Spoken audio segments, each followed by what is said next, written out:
جس نے بعد میں خانہ کعبہ کو ڈھانے کی کوشش کی اور ایک لشکر جرار کے علاوہ چند ہاتھیوں کو بھی فوج کشی کے لیے ساتھ لایا، جس کی وجہ سے یہ لشکر اصحاب الفیل کے نام سے مشہور ہوا۔ عراق اور اس کے نواحی علاقوں پر سائرس اعظم کے زمانے ہی سے اہل فارس کی حکمرانی چلی آ رہی تھی۔ اسے کوروش کبیر، خورس یا سائرس ذوالقرنین بھی کہا جاتا ہے۔ اس کا زمانہ 557 تا 529 قبل مسیح ہے۔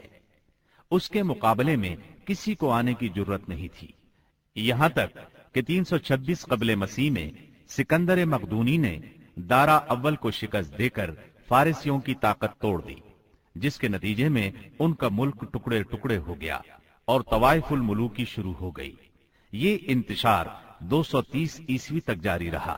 اسی دوران میں قحطانی قبائل نے اپنا وطن چھوڑ کر عراق کے ایک بہت بڑے اور شاداب سرحدی علاقے پر بود و باش اختیار کر لی۔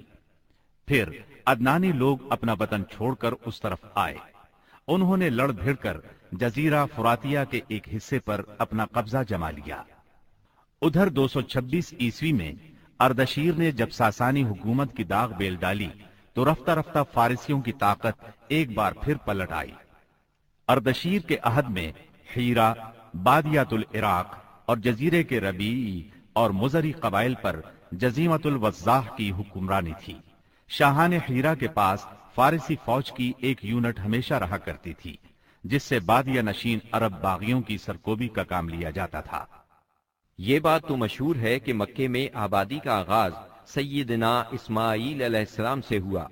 آپ نے 137 سال کی عمر پائی اور تاحیات مکے کے سربراہ اور بیت اللہ کے متولی رہے۔ آپ کے بعد آپ کے 2 صاحبزادگان نابت پھر قیدار یا قیدار پھر نابت یکے بعد دیگرے مکے کے والی ہوئے۔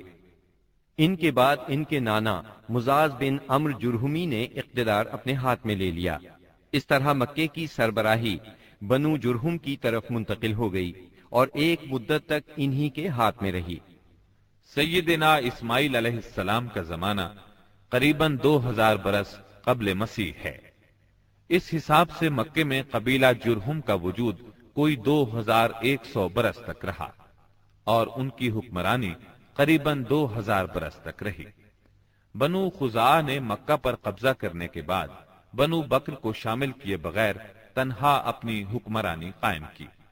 البتہ 3 اہم اور امتیازی منصب مزری قبائل کے حصے میں آئے۔ نمبر 1، حاجیوں کو عرفات سے مزدلفہ لے جانا اور یوم النفر یعنی 13 ذی الحجہ کو مینا سے روانگی کا پروانہ دینا۔ یہ حج کے سلسلے کا آخری دن ہے۔ یہ اعزاز الیاس بن مزر کے خاندان بنو غوث بن مرہ کو حاصل تھا۔ یہ صوفہ کہلاتے تھے۔ نمبر 2، 10 ذی الحجہ کی صبح کو مزدلفہ سے مینا کی جانب افاضہ یعنی روانگی۔ یہ اعزاز بنو عدوان کو حاصل تھا۔ نمبر 3، حرام مہینوں کو آگے پیچھے کرنا۔ یہ اعزاز بنو کنانہ کی ایک شاخ بنو تمیم بن عدی کو حاصل تھا۔ مکہ معظمہ پر بنو خزاعہ کا اقتدار کوئی 300 برس تک قائم رہا۔ یہی زمانہ تھا جب عدنانی قبائل مکے اور حجاز سے نکل کر نجد، عراق کے اطراف اور بحرین وغیرہ میں پھیلے اور مکے کے اطراف میں قریش کی صرف چند شاخیں باقی رہیں، مگر مکے کی حکومت اور بیت اللہ کی تولیت میں ان کا کوئی حصہ نہ تھا، یہاں تک کہ قصی بن کلاب کا دور آیا۔ قصی نے مکے کا بندوبست اس طرح کیا کہ قریش کو مکے کے اطراف سے بلا کر پورا شہر ان پر تقسیم کر دیا اور ہر خاندان کا ٹھکانہ مقرر کر دیا۔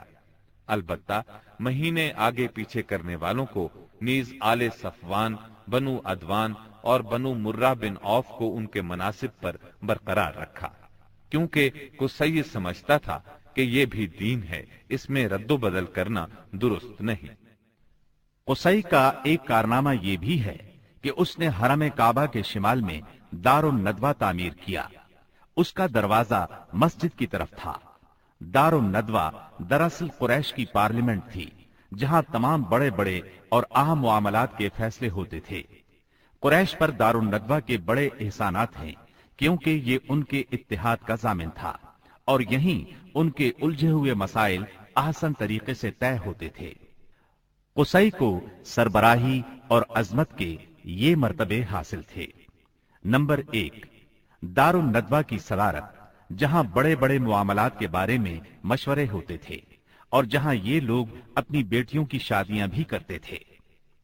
نمبر 2، لوا یعنی جنگ کا پرچم قصی ہی کے ہاتھوں باندھا جاتا تھا۔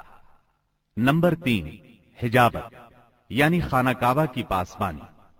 اس کا مطلب یہ ہے کہ خانہ کعبہ کا دروازہ قصی ہی کھولتا تھا، خانہ کعبہ کی خدمت اسی کے ذمے تھی، چابی بردار بھی وہی تھا۔ نمبر 4، سقایا یعنی پانی پلانا۔ اس کی صورت کچھ یوں تھی کہ حوض میں حاجیوں کے لیے پانی بھر دیا جاتا تھا، اس میں کچھ کھجور اور کشمش ڈال کر اسے شیریں بنایا جاتا تھا، حجاج جب مکے آتے تو اسے پیتے تھے۔ نمبر 5، رفادہ یعنی حاجیوں کی میزبانی۔ حاجیوں کے لیے بطور ضیافت کھانا تیار کیا جاتا تھا۔ اس مقصد کے لیے قصی نے قریش پر ایک خاص رقم مقرر کر رکھی تھی۔ یہ رقم حج کے موسم میں قصی کے پاس جمع ہو جاتی تھی، وہ اس رقم سے حاجیوں کے لیے کھانا تیار کراتا تھا۔ جو لوگ تنگ دست ہوتے یا جن کے پاس توشہ نہ ہوتا وہ یہی کھانا کھاتے تھے۔ ان کے علاوہ کچھ اور عہدے بھی تھے جنہیں قریش نے آپس میں تقسیم کر رکھا تھا، ان کی تفصیل یہ ہے۔ نمبر 1، ایثار یعنی فال گیری، قسمت کا حال دریافت کرنے کے لیے بتوں کے پاس جو تیر رکھے رہتے تھے ان کی تولیت۔ یہ منصب بنو جمح کو حاصل تھا۔ نمبر 2، مالیات کا نظم یعنی بتوں کا تقرب حاصل کرنے کے لیے جو نذرانے اور قربانیاں پیش کی جاتی تھیں ان کا انتظام کرنا، جھگڑوں اور مقدمات کا فیصلہ کرنا، یہ کام بنو سہم کو سونپا گیا۔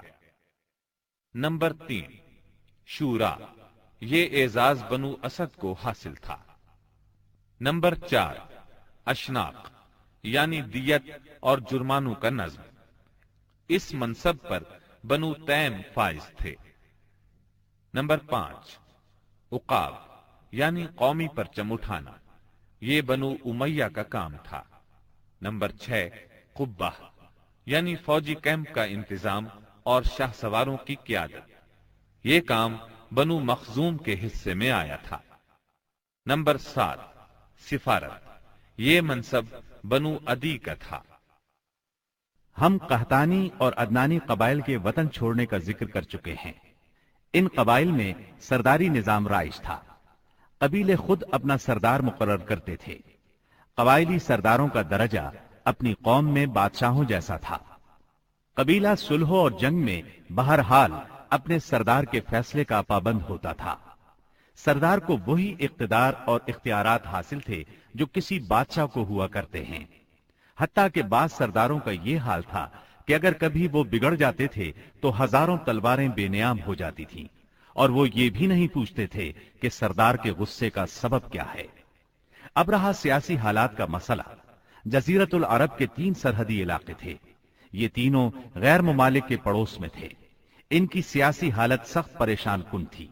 وہاں انتشار کی کیفیت تھی، صورتحال زوال پذیر تھی۔ انسان مالک تھا یا غلام، حاکم تھا یا محکوم، بس انہی 2 طبقوں میں بٹا ہوا تھا۔ تمام تر فوائد سربراہوں کو، خاص طور پر غیر ملکی سربراہوں کو حاصل تھے، اور سارا بوجھ غلاموں کے سر تھا۔ وہ طرح طرح کے ظلم و ستم برداشت کرتے تھے، زبان نہیں کھول سکتے تھے کیونکہ حکمرانی جبری تھی۔ انسانی حقوق نام کی کسی چیز کا دور دور تک وجود نہیں تھا۔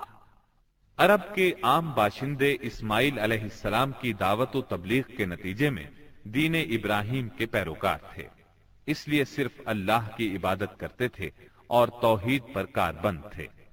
لیکن وقت گزرنے کے ساتھ ساتھ انہوں نے اللہ کے احکامات کو بھلا دیا، پھر بھی ان کے اندر توحید اور دین ابراہیمی کے کچھ آثار باقی رہے، کچھ شعائر پر وہ عمل پیرا رہے، یہاں تک کہ بنو خزاعہ کا سردار عمر بن لوہی منظر عام پر آیا۔